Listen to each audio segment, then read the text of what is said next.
نو دا چې په منګه باندې جوړ دی کم غوبل وجاړم او درته کشمیر که فلسطین که په کابل وجاړم او دا چې تنکي ریجېږي کم ګل وجاړم او خدایا پردي غمونه وجاړم که خپل وجاړم.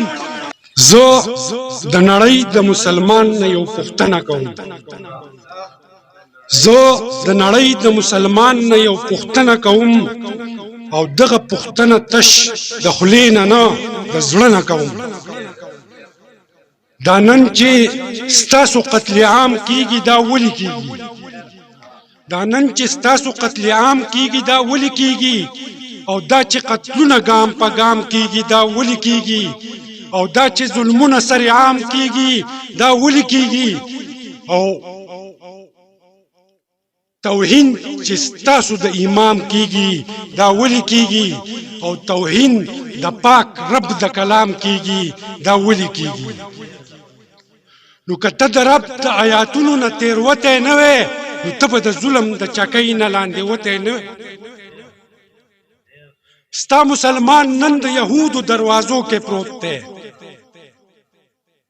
قرآن پریښی دی د کفر په تیارو کې پروت دی، پروای نشته که د رور مړی خپو کې پروت دی، او چې رښتیا وایي د هغو نوم لیونو کې پروت دی.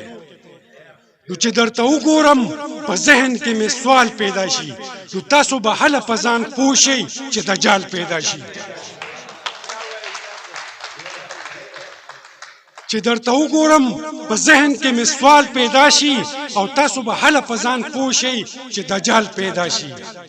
نو دغه اسرائیلو ته لږې خیرې وکړم، امین به راسره ووایي.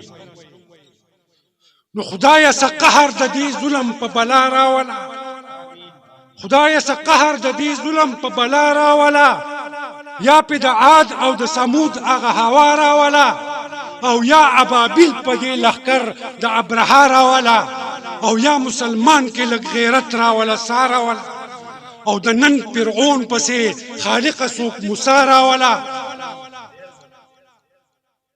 راته ښکارېږي تا په ژوند چېرته جړلي نه دي، راته ښکارېږي تا په ژوند چېرته جړلي نه دي، او ستا د غرور پیړ سټونه چارې بلې نه دي، او ستاسو سرونه په نیزو کې چا چومبلي نه دي، او تا د الله اکبر چغې اورېدلې نه دي.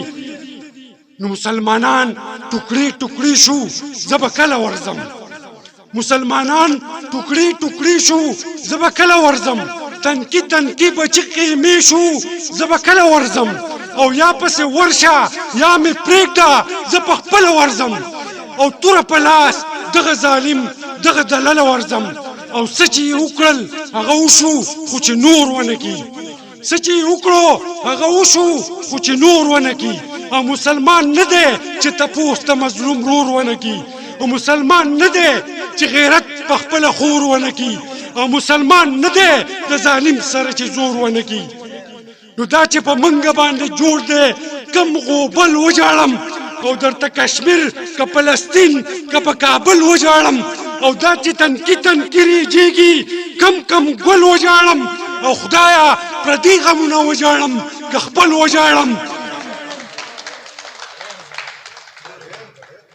او هغه منصف امریکا، دغه منصف چې د انصاف داوداري کوله، په ما او تای د سرونو جواري کوله، او چې هره لوبه یې په شان د مداري کوله، او نن چې خورشیده مسلمان ته په ټکر ولاړ دی، نو فرعون هم دغه دی په سر کې چې ښکر ولاړ دی. ډېره مننه جي، ډېره مننه.